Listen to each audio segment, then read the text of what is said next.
Amazon is now reportedly laying the groundwork for its own shipping service. According to the Wall Street Journal, the company hopes to one day haul and deliver packages not only for itself, but also for retailers and customers too. It means Amazon would then be competing with its current partners, UPS and FedEx. To discuss, CBS News contributor, editor of TheNewYorker.com, Nicholas Thompson, here to explain.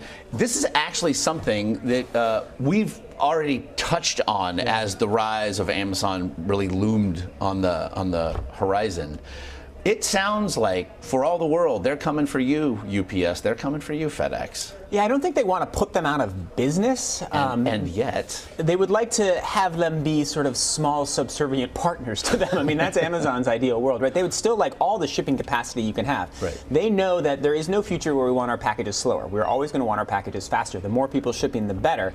They would also like to dominate the business. What is most interesting to me is the question of whether they will actually ship their competitors' packages, right? On the one hand, you think they would, right? You need a certain amount of scale to get this business off the ground. There aren't enough Amazon shipments.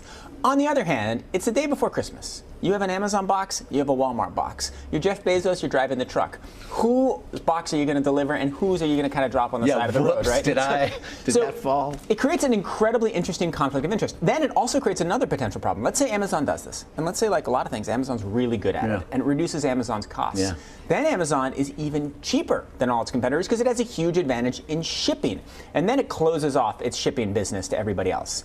So then Amazon is able to drive even more people out of business, and Amazon is able to become even more of a monopoly, and then Amazon is able to jack up prices even more. Well, I was just going to say, really but then does Amazon pass that along to you? Yes, and me, the consumers. It does in the short run. In the long run, it takes it, right? So Amazon's strategy has always been to build scale, to build scale, to build scale, and to promise profits down the road. Right. We may be now finally at the stage where Amazon is generating profits. They've had 5 successive quarters of profits, which they've never done before, after many, many years of losing. So maybe they're generating their monopoly profits now. Who knows? Okay, so scale suggests infrastructure. Is it there to do this, even in theory? Well, it's very hard, right? So DHL tried to do this. DHL failed, right? This is a hard business to get into. I actually think FedEx, UPS, and the Postal Service are pretty darn good, right? Our packages arrive more or less when we want them to arrive. It's not like a pain point in my life at this point. But, you know, if anybody can do it, Amazon can probably do it. They have the data. They have all these PhDs sitting there studying exactly what you're going to order, when you're going to order it, and how to pack the truck. So, yeah. We're all going to be working, or at least having things delivered from them someday. All right, CBS News contributor Nick Thompson still with us to discuss something else that's, well, big.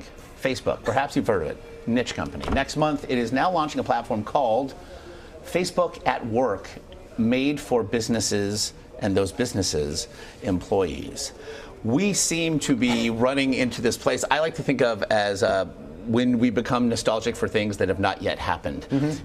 This was the one place where Facebook could not exist, at least publicly, but now is this Facebook looking to just have all corporations acknowledge, just to capitulate, we are omnipresent and you will provide us for your employees? Yeah, I think what Facebook is trying to do is there are 2 things they're trying to do. One, they've seen how much money Slack has made and how successful Slack has been, and they would like to take some of that market share. They see money to be made.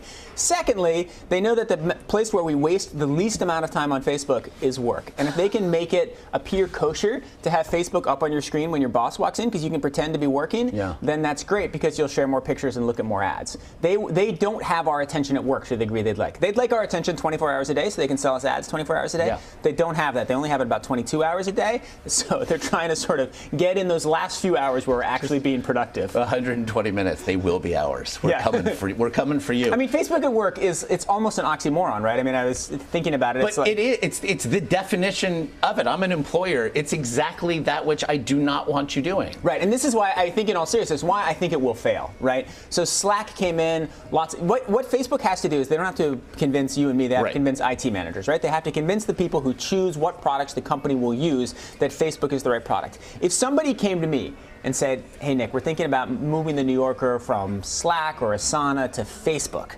I would be like, I don't want anything to do with that. Unless the product's just amazing, they figured out bots, they figured out search, they figured out stuff. But I don't think that's going to happen, and I don't think integration into my social network, my friend network, is actually that beneficial for my work. It also seems like it would be the 17th or 18th best thing it would do, or at least it was set up to do. So two issues, I suppose. Facebook's doing okay. So really, it seems what they have to lose here the loss would be an optical one. If they try it and it fails, again, this would be the first time we would have those two words, Facebook and fail, in the same sentence in a long time. I don't know. Facebook launches products all the time, right? They launch their Quora competitor. They launch their locations competitor. We don't pay a ton of attention to that. They launch their, not paying a ton of attention and having employers collectively say no thanks. We'd like our employees to actually be working. I think what Facebook is very good at not. We're just talking about Amazon, right? Yeah. So Amazon fails spectacularly, right? They say, we have a Fire Phone. We're going to put this on the homepage of Amazon. We are going to sell to you. And then we're going to sell to you for 99 cents. We're going to give the thing to you. And they can't get away, right? They fail just mammothly, massively. Facebook launches products all the time that fail, and we kind of forget about them. There's something really good about their PR strategy where we don't notice their failures as much. Okay. I suspect that a year from now, maybe we should put it in the calendar. A year from now, I'll come on and we'll talk about Facebook at work. Done. And neither you nor I will remember it. Done. And we'll, and we can do it wearing our Apple Watches. Yeah. Finally, security, a huge concern in this day and age. Let's say employers say, yep, all right, come on over, and then something cyber goes wrong. How big a concern is that? That's a huge concern, and this is a huge concern. I think it's actually a really interesting concern for Slack, right? Because Slack, you have all these conversations, and they're not encrypted. And the reason they're not encrypted is because so much of Slack's power is based on its search function. And once you start encrypting, you start making search harder, right? So Slack is really open for hacking and for some kind of corporate disaster. Nobody has done that, thank goodness. Let's hope it never happens. Are you inviting a foreign actor to No, and they may have Slack? incredible protections, right? And they may have different ways of noticing what's happening, and companies may have set it up perfectly. But there is a real risk that some internal conversation, for example, people at CBS right now talking about like guests on air, right? You can imagine just thousands of things at every company where you evaluate your employees. That could get out on the public and could cause all kinds of trouble. And you think it's in a private channel, but it's actually being stored for all kinds of reasons. So yes, these kind of workplace communications are just at the same risk as emails, and we've certainly seen the damage that can do. I'm sure all those internal conversations are simply about just how singular this appearance has been by you. Nick Thompson. I certainly hope so, Josh. I think we've had some common ground this time. maybe we can try that. Yes. Common ground with Nick Thompson. As always, I love that segment. We appreciate it. Thank you.